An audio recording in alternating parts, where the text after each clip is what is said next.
Yeah. Fity. Ahoj lidi, moc vás zdravím a vítám u dnešního videa, který bude úplně jiný než ostatní videa. Je po dlouhé době a tady se dozvíte pár důvodů proč. Chci vám tím předat pár zkušeností a informací a zároveň říct, jak jsem si prošel a z části ještě prožívám nejhorší chvíle svýho života. A za chvíli se dozvíte proč. Tak začalo to zhruba před 3,5 měsíci, kdy se mi udělalo za volantem dost nevolno, pocit navomdlení, točení hlavy, zrychlený tep a tak dále. Tak jsem samozřejmě šel hned k lékaři.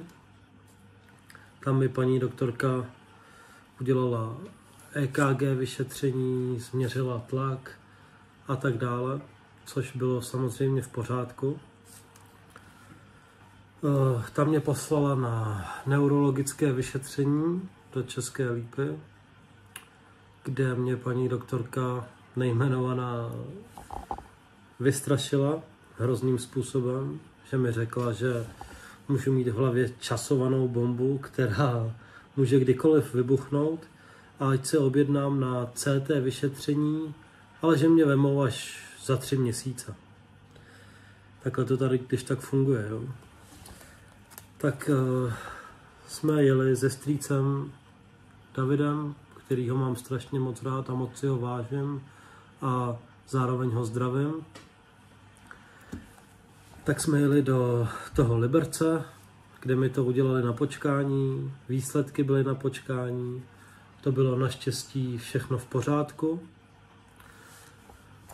Zažíval jsem stavy, že jsem se probudil, bušelo mi srdce, nemohl jsem spát a tak dále a tak dále. Tak jsem prostě chtěl další vyšetření.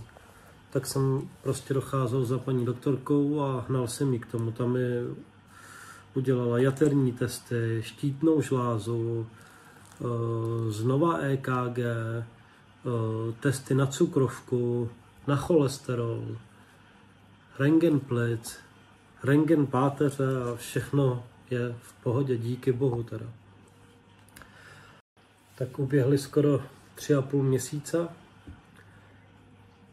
než paní doktorku napadla ještě jedna věc, a to ta, že mi odebrali vlastně 6 ampulek krve, které se posílaly na speciální vyšetření do laboratoře do Ústí nad Labem, kde se dělaly vlastně testy na boreliózu, imunitní systém a post-covid syndrom, který byl samozřejmě pozitivní.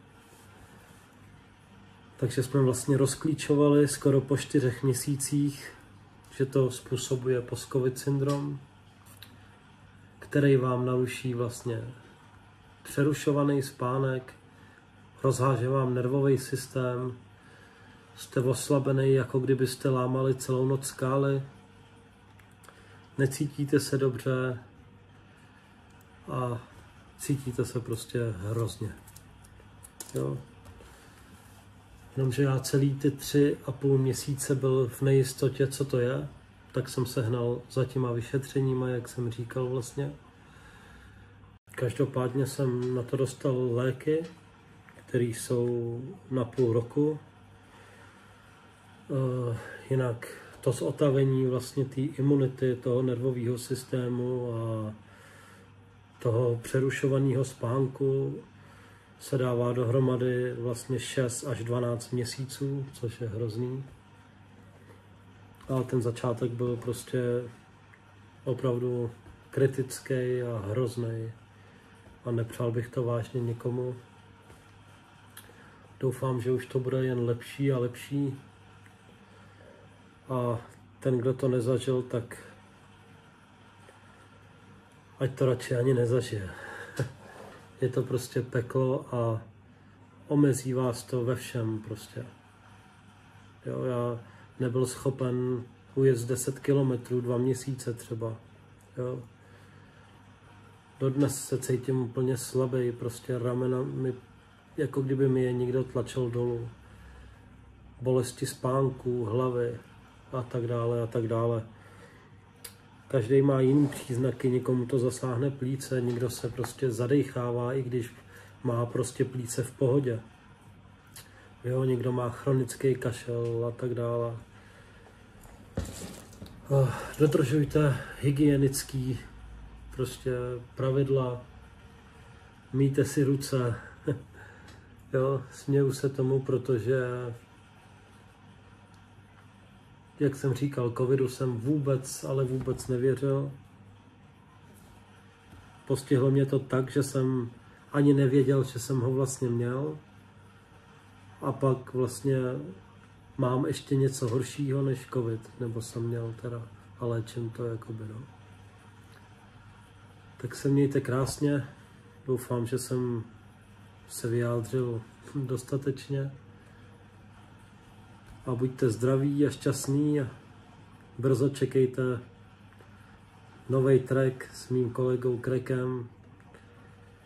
Chceme udělat něco příjemnějšího na poslech, ne tak drsného nebo přísného už. Jo, začne léto, bude krásně, bude všechno OK. Držte se.